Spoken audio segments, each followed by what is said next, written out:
بسم اللہ الرحمن الرحیم۔ السلام علیکم ورحمۃ اللہ وبرکاتہ۔ ناظرین، امید ہے آپ لوگ خیریت سے ہوں گے۔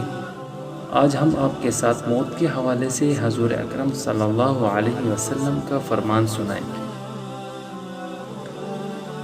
ادوار ماضی اگلی امتوں میں بھی اللہ تعالیٰ کے رسول آئے اور ان کے انکار پر وہ امتیں مختلف بلاؤں میں مبتلا کی گئیں، مثلاً بیماریاں، فقیری اور تنگی، تاکہ وہ اللہ تعالیٰ کے سامنے اکڑنا چھوڑ دیں اور اس کے سامنے جھک جائیں، مصیبتوں کے ٹلنے کی دعائیں کریں اور اللہ کے رسول کی مانیں۔ لیکن انہوں نے اس موقع کو ہاتھ سے نکال دیا۔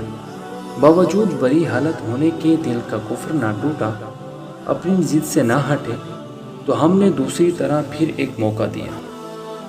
سختی کو نرمی سے، برائی کو بھلائی سے، بیماری کو تندرستی سے، فقیری کو امیری سے بدل دیا، تاکہ شکر کریں اور ہماری حکمرانی کے قائل ہو جائیں۔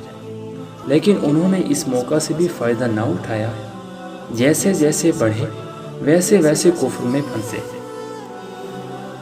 بد مستی میں اور بڑھے اور مغرور ہو گئے اور کہنے لگے کہ یہ زمانہ کے اتفاقات ہیں، پہلے سے یہی ہوتا چل آیا ہے، کبھی کے دن بڑھے تو کبھی کی راتیں بڑھی، زمانہ ہمیشہ ایک حالت پر نہیں رہتا۔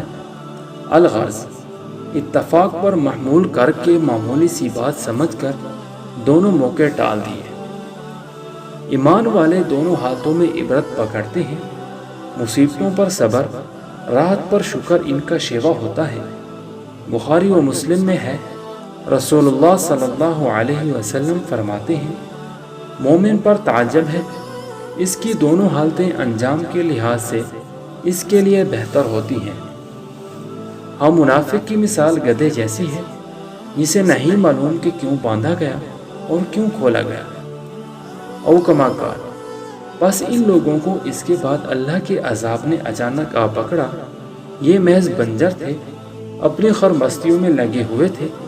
رسول اللہ صلی اللہ علیہ وسلم فرماتے ہیں کہ اچانک موت مومن کے لیے رحمت ہے اور کافر کے لیے حسرت ہے۔ اللہ تعالی ہم سب کو اپنے کامل دین پر چلنے کی توفیق عطا فرمائے، آمین۔